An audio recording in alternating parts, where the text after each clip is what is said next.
जुनूबी Africa के tell Anders ने game का नक्शा ही बदल दिया।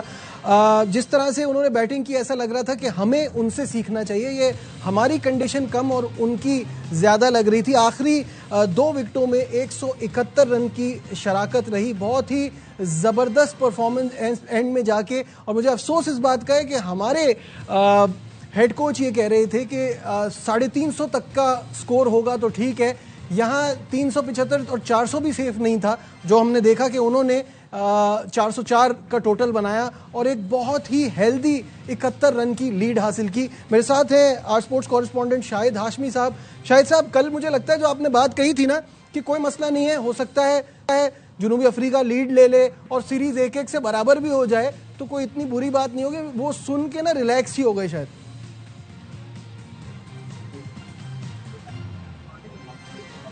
क्या कह रहे हैं शाहिद भाई? मैंने आपको कहा था ना कि एक-एक तो बड़ी अच्छी टीमें जो होती है ना वो सीखती हैं अपनी गलतियों से। साउथ अफ्रीका ने जो लाहौर टेस्ट खेला उसमें अपनी गलतियों से सीखा, उनको लोअर ऑर्डर स्कोर कर रहा है। शायद सबसे बड़ी गलती शान मसूद से आज ये हुई कि उन्होंने 221 रन पर जब 7 आउट थे, आसिफ आफरीदी 5 आउट कर चुके थे, वहां उन्होंने सेकंड न्यू बॉल ले ली और वहां से 183 रन बन गए, 3 विकेटें गिरी और जिस तरह 71 रन की और फिर 98 की पार्टनरशिप हुई। शान मसूद यकीनन अपनी उस गलती पर गौर करेंगे कि मैंने सेकंड न्यू बॉल क्यों ली। ओल्ड बॉल से जिस तरह आसिफ आफरीदी बॉल कर रहे थे, जिस तरह नुमान बॉल कर रहे थे, थोड़ी बहुत सलमान आगा से करा लेते, बाद में 2 खब्बे आ गए थे तो उनसे करा लेते। मैंने आसिफ आफरीदी से भी ये सवाल पूछा कि कहीं गलती तो नहीं हो गई, तो उन्होंने डिफेंड किया। उन्होंने कहा नहीं, मशवरे से उन्होंने सेकंड न्यू बॉल ली थी कि गेंद स्किड होगी और स्किड हुई, लेकिन बल्ले पे आई और खूब इन्होंने मुथुसामी ने, रबाडा ने अपने करियर बेस्ट स्कोर कर लिए। शायद मुथुसामी पे कोई होमवर्क नहीं किया हमारी मैनेजमेंट ने। वो समझे कि ये तो एक लेफ्ट आर्म स्पिनर है, वो एक ऑलराउंडर है जिसकी फर्स्ट क्लास में कितनी सेंचुरी है, पता है? 9 सेंचुरियां हैं, 30-50 है and he started as an opener. वो तो बाद में जाके जब वो क्रिकेट खेलना शुरू हुए तो वो as an opening batter start हुए थे। तो वो आपकी वाली बात के इन पे वर्क नहीं किया था। उनके शॉट्स देख के फील हो रहा था कि क्या जबरदस्त खेल रहा है और कितनी प्रेशर सिचुएशन को उन्होंने हैंडल किया।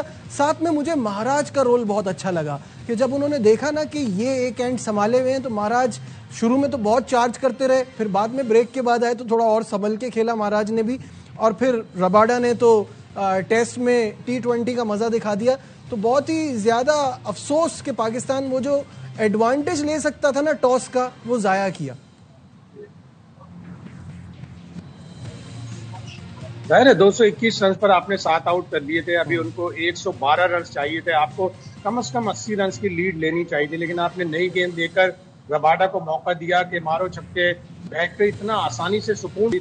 शायद ये सोच के भी लिया हो कि दूसरी इनिंग्स में जैसे लाहौर टेस्ट में शाहीन को रिवर्स स्विंग मिली, लेकिन जाहिर है नई बॉल से इतनी तो स्विंग नहीं हुई और बल्ले पे भी इतनी अच्छी तरह से गेंद आ रही थी कि उन्होंने 404 रन का मजमू बना दिया। अभी भी जैसे मैं कल कह रहा था कि अच्छी टीमों की यही निशानी होती है कि वो चैलेंज कबूल करें। अब 23 रन की बर्तरी है, इसी को अगर 230 रन की बर्तरी कर दें तो शायद पाकिस्तान ये टेस्ट मैच जीत जाए। 2021 में जो पाकिस्तान पिंडी में टेस्ट मैच जीता था, इसी तरह की सिचुएशन थी। तीसरे दिन के अख्तिताम पर पाकिस्तान के 126 रन पर कोई 5 या 6 आउट हो गए थे। वहां से रिजवान ने जबरदस्त सेंचुरी बनाई और सेंचुरी बनाने के बाद उन्होंने पाकिस्तान ने कोई 270, 280 का या 300 के करीब का टारगेट दिया था और फिर हसन अली ने आउट करके पाकिस्तान को टेस्ट मैच जितवाया था। तो अच्छी टीमों की निशानी है, वो चैलेंज दें, फाइट बैक करें। मुश्किल पोजीशन जरूर है और फिर बाबर आजम के लिए इससे अच्छा मौका और नहीं हो सकता। 1031 दिन हो गए हैं उन्हें टेस्ट मैच में सेंचुरी बनाए हुए, कल 1032वां दिन होगा। क्या ही अच्छा और लंबा 100 करें। अपने फैंस को जो एक बड़ी तादाद में आज यहाँ आए थे एक मौका दें, खुशी का। पूरी कौम जो है वो कल बाबर आजम की सेंचुरी का इंतजार है। बिल्कुल, क्योंकि जैसे आपने कहा टेलर मेड सिचुएशन है, एक अरसे से उनकी सेंचुरी नहीं हुई है और ये जो मौका है इसमें पाकिस्तान टीम को इसकी बड़ी ज़रूरत है।